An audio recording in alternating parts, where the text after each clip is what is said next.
The Autistic Self-Advocacy Network's Structural Racism Toolkit.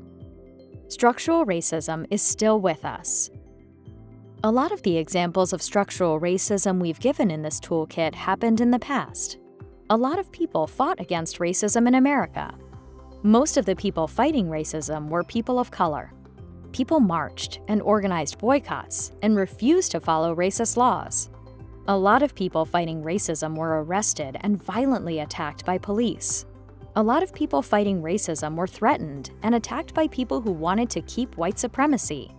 A lot of people fighting racism were even killed. After a long time, people changed the laws. There are new laws now. There are new ways people should do things. Segregation isn't legal anymore. It's illegal to make rules to keep people of color from buying homes.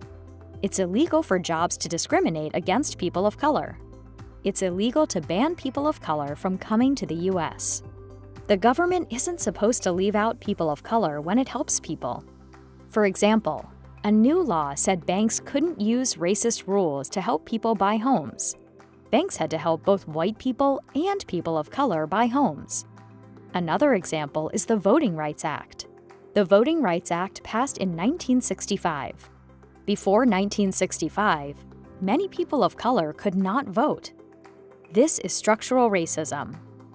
The Voting Rights Act made a lot of new rules to make sure people of color could vote. Many people of color fought for these changes. Now, many more people of color can vote. But these new laws didn't mean everything was equal. Structural racism still exists. There are a few reasons why. Sometimes a new law bans discrimination, but then the government makes that law weaker. Sometimes judges and lawmakers think the problem went away. They decide the law doesn't need to be as strong anymore. They might even decide that nobody needs the law anymore. For example, the Supreme Court decided that people didn't need parts of the Voting Rights Act anymore. They decided that some of the rules of the Voting Rights Act should go away. This meant that places could make it harder for people of color to vote. And this is what happened. A lot of places did this right away. We still need the Voting Rights Act because racism never went away. Sometimes laws ban discrimination, but structural racism continues anyway. Here's how. Sometimes people refuse to follow the law. For example, a new law said it was illegal to discriminate in housing. But a lot of white people didn't want to sell or rent homes to people of color, so they broke the law and discriminated anyway. A lot of banks still didn't want to lend to people of color, even though it is illegal, so they kept doing it. When this happens, the government is supposed to stop them. The government is supposed to punish people who break these laws. But sometimes it doesn't. Sometimes the people in charge of the government don't want to stop these things at all. Sometimes the people who are supposed to stop them don't have enough money. Sometimes they think it is too hard to prove someone broke the law. If the new law isn't followed, then structural racism keeps happening. Sometimes people are allowed to discriminate if they don't say they are discriminating. For example, President Trump banned people from certain countries from coming to the U.S. These countries were places where mostly Muslim people lived. They were countries where mostly people of color lived. The new order does not say that people from these countries are banned because they are Muslim, so President Trump was allowed to discriminate. Here's another example. The law says everyone has a right to serve on a jury.